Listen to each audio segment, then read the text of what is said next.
Cinco dicas quentes do direito civil. Dica número 1. É nulo o negócio jurídico quando celebrado por pessoa absolutamente incapaz, que são aqueles menores de 16 anos. Quando também o objeto do negócio for ilícito, impossível ou indeterminado. Também é nulo o negócio jurídico quando seu motivo determinante, comum a ambas as partes, for ilícito.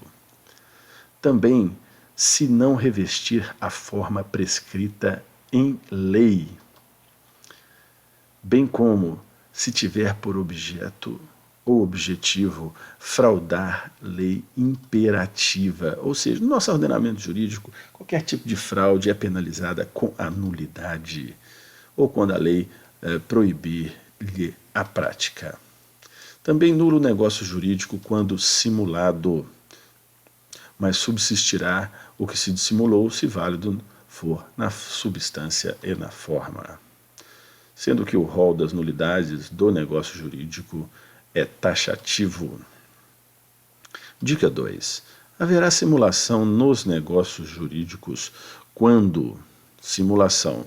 Logo, são nulos, haja vista que a simulação é uma das formas do ato jurídico ou negócio jurídico que enseja sua nulidade.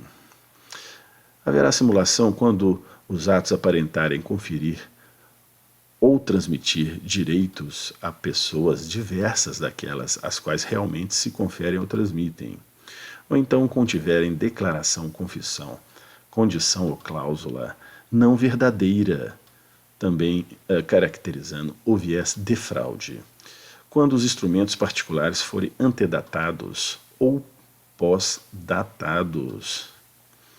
Ressalva-se os direitos de boa-fé daqueles contraentes do negócio jurídico simulado. Dica 3. Da desconsideração da personalidade jurídica, consoante o artigo 50 do Código Civil.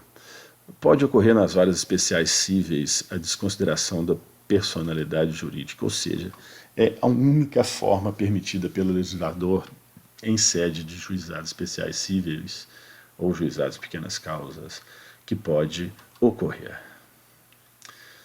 E agora eu vou falar das teorias da desconsideração. Teoria maior. Ocorre no caso de abuso da finalidade ou desvio da finalidade ou pela confusão patrimonial, ou seja, apenas nessas duas hipóteses. Muitas vezes ocorre que as empresas dilapidam o seu patrimônio para poder fugir, entre aspas, de suas obrigações, não é? Fraudar execuções. Então, nesse caso, pode ser decretado pelo juiz a requerimento da parte ou do MP que os efeitos de certas e determinadas obrigações da empresa sejam estendidos aos bens particulares dos administradores ou sócios. Eu quero salientar nesse aspecto que os administradores também entram nessas partes que podem responder pelos danos da empresa, desde que haja a confusão patrimonial e o desvio de finalidade.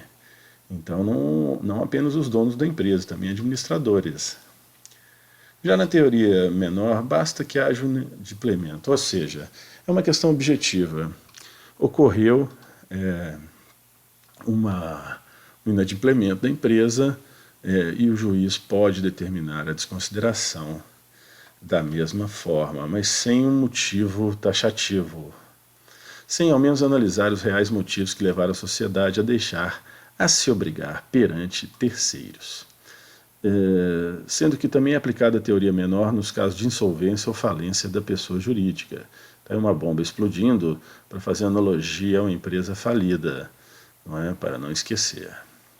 Já a teoria inversa prevê que desconsidera os bens do particular e os bens da empresa respondem pela obrigação. Justamente o contrário do sentido, daí o nome reversa.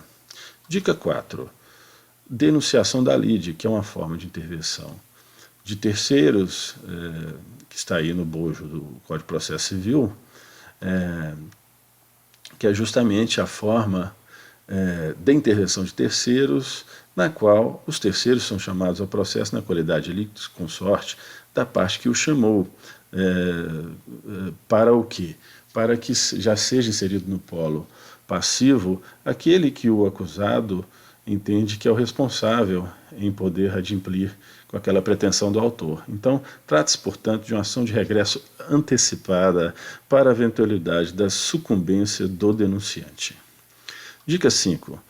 Eu vou falar aqui do regime matrimonial de separação legal de bens ou separação obrigatória de bens, salientando que no regime de separação legal obrigatória também comunicam-se os bens adquiridos na constância do casamento. A separação legal é a separação obrigatória de bens. Hipóteses da sua ocorrência. No caso de casamento com maiores de 70 anos, eu coloquei o Mr. Magoo, que é um personagem muito simpático dos desenhos animados, que tem uma bengala. E uma bengala lembra o número 7. Então, as pessoas acima de 70 anos deverão se submeter obrigatoriamente a esse regime matrimonial. Também o viúvo que tiver filho com o cônjuge falecido enquanto não fizer o inventário. A viúva cujo casamento foi anulado em até 10 meses após a viuvez ou da dissolução do casamento.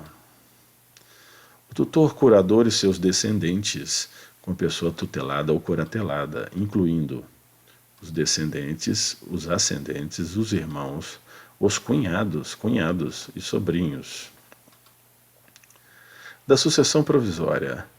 Decorrido um ano da arrecadação dos bens do ausente, ou se ele deixou representante ou procurador em se passando 3 anos, poderão os interessados requerer que se declare a ausência e se abra provisoriamente a sucessão. Da sucessão definitiva. 10 anos depois de passada em julgada a sentença que concede a abertura da sucessão provisória, poderão os interessados requerer a sucessão definitiva e o levantamento das cauções prestadas. Pode-se requerer a sucessão definitiva também, provando-se que o ausente conta 80 anos de idade e que de 5 datam as últimas notícias dele. Então está o Mr. Magoo, mais 10, e os 5 anos sem notícia. Aqui, dicas extras, súmula 321, é até de constitucional, mas eu coloquei aqui porque realmente achei muito importante. A Constituição Estadual pode estabelecer a irredutibilidade dos vencimentos do Ministério Público e a pessoa jurídica de direito privado pode ser demandada no domicílio da agência ou estabelecimento em que se praticou o ato. Então, findamos aqui esse vídeo das dicas do direito civil, esperando ter atendido a contento os espectadores.